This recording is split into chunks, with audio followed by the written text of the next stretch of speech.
वहीं 29 मई को सीएम भजनलाल शर्मा का चित्तौड़गढ़ के कपासन का दौरा प्रस्तावित है। जिला पुलिस अधीक्षक सुधीर जोशी ने व्यवस्थाओं का जायजा लिया है। गांव भोपाल सागर में आयोजित वीर शिरोमणि महाराणा प्रताप प्रतिमा अनावरण कार्यक्रम में मुख्यमंत्री भजनलाल शर्मा के प्रस्तावित दौरे को लेकर जिला पुलिस अधीक्षक जोशी ने महाराणा प्रताप सर्कल, सभा स्थल, हेलीपैड और पार्किंग स्थल का जायजा लिया। इस दौरान डीएसपी हरजीलाल यादव, प्रधान हेमेंद्र सिंह राणावत समेत कई जनप्रतिनिधि मौजूद रहे। माँ पन्नाधाई और माँ पन्नाधाई के साथ चंदन और उदय सिंह की भी मूर्तियाँ हैं। और राणा पूजा की जो मूर्ति है, जो महाराणा प्रताप जी के साथ जिन्होंने कंधा सिकंदर लगाकर उस स्वतंत्रता संग्राम में योगदान दिया, उनकी मूर्तियों का यहाँ लोकार्पण का आयोजन है। विशाल आयोजन है जिसमें हमारे राजस्थान सरकार के राज्य के सम्माननीय मुख्यमंत्री जी द्वारा लोकार्पण किया जाएगा। यहाँ जनसभा आयोजित होगी और मूर्तियों का लोकार्पण होगा। उस संबंध में जोर शोरों से यहाँ के स्थानीय विधायक और स्थानीय सरपंच और प्रधान मिलकर कार्यक्रम को अंतिम रूप दे रहे हैं, जिसमें यहाँ सभा स्थल का पीएम मोदी ने बीकानेर से प्रतापगढ़ को सौगात दी। पीएम मोदी ने वर्चुअल माध्यम से प्रतापगढ़ में 21 करोड़ रुपए से अधिक की लागत से निर्मित नर्सिंग कॉलेज भवन का लोकार्पण किया और इस भवन में नर्सिंग छात्रों के लिए आधुनिक सुविधाएं उपलब्ध कराई गईं। नोडल प्रभारी डॉक्टर धीरज सेन ने जानकारी दी है कि ये कॉलेज प्रतापगढ़ के धरियावद रोड पर 2 हेक्टेयर क्षेत्र में बनाया गया है। प्रतापगढ़ कॉलेज की वार्षिक प्रवेश क्षमता 60 विद्यार्थियों की है, जबकि वर्तमान में यहाँ 177 विद्यार्थी अध्ययनरत हैं। नवनिर्मित भवन के शुरू होने से छात्रों को गुणवत्तापूर्ण शिक्षा और आधुनिक सुविधाओं का सीधा लाभ मिलेगा।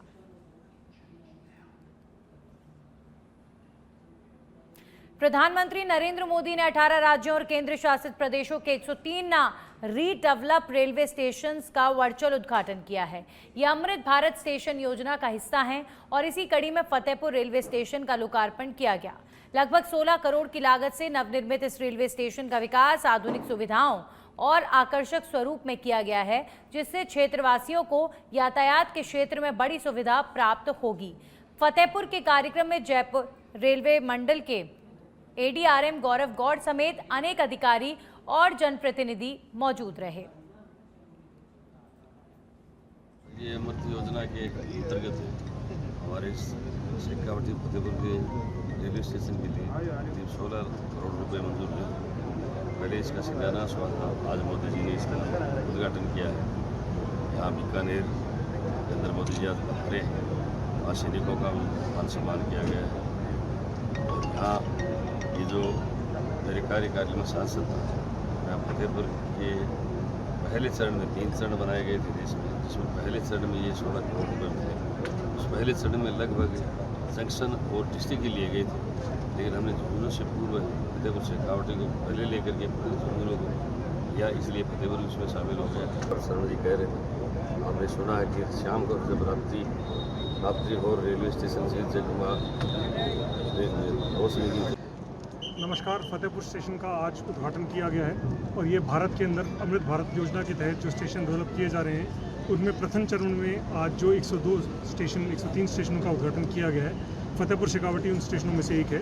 और आपको ये जानकर गर्व होगा कि जयपुर मंडल के केवल 2 ही स्टेशन थे, जिसके अंदर फतेहपुर शेखावटी, चूँकि इन स्टेशनों पर कार्यों की गति बहुत अच्छी रही और कार्य समय से पूर्ण हुए हैं, अतः ये प्रथम चरण में इनका उद्घाटन किया गया है।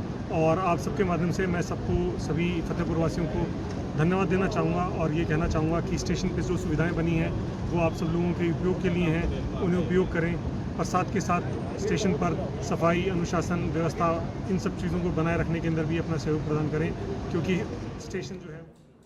वहीं झालावाड़ जिले की जिला परिषद की साधारण सभा की विशेष बैठक जिला प्रमुख प्रेम भाई दांगी की अध्यक्षता में आयोजित हुई।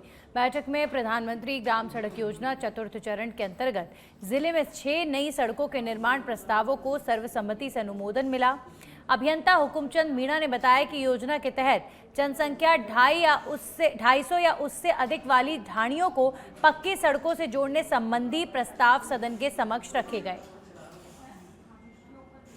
जनगणना के अनुसार डामर सड़क नहीं जुड़ी गई है, उनको सड़क से जोड़ा जाए। उसमें भवानी मंडी की 3 सड़कें और ये खानपुर की 3 सड़कें ऐसी सड़कें हैं जो अभी तक डामर सड़क से नहीं जोड़ी गई, उनको इनके प्रस्ताव अभी पारित करा के उनके प्रस्ताव राज्य सरकार के माध्यम से प्रधानमंत्री ग्राम सड़क योजना के तहत हनुमानगढ़ टाउन के चक 26 SSW में कल खेत में मिले खून से सने शव की आज दूसरे दिन शिनाख्त हुई है। डीएसपी हनुमानगढ़ मीनाक्षी के अनुसार मृतक की शिनाख्त अनूपगढ़ निवासी सुनील बावरी के रूप में हुई, जो कृषि विभाग में पर्यवेक्षक था और इसका शव कल खेत में खून से लथपथ मिला था। पुलिस के अनुसार मृतक के सर में चोट के निशान थे और आज मृतक के परिजनों ने इस संबंध में टाउन थाने में अज्ञात के खिलाफ हत्या का मुकदमा दर्ज करवाया है। इस मामले में टाउन पुलिस ने एफएसएल टीम के साक्ष्य जुटाए और सीसीटीवी कैमरों की मदद से पुलिस मामले की जांच में जुटी हुई है।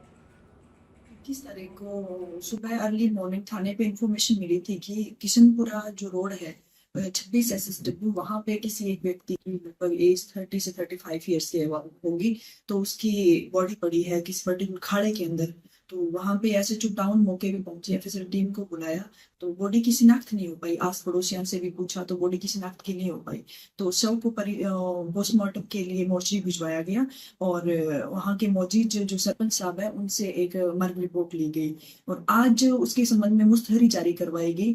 तो पता चला कि आज वो जो मृतक है वो सुनील कुमार, जिसके पिता झुंझुनू सड़क हादसे में कृष्णा सैनी की मौत के मामले में नवलगढ़ पुलिस ने चौंकाने वाला खुलासा किया है और नवलगढ़ पुलिस की जांच में ये सामने आया है कि बीमा राशि के क्लेम के लिए ही कृष्णा सैनी के पति ने उसकी हत्या की सुपारी दी और उसे हादसे का रूप दे दिया।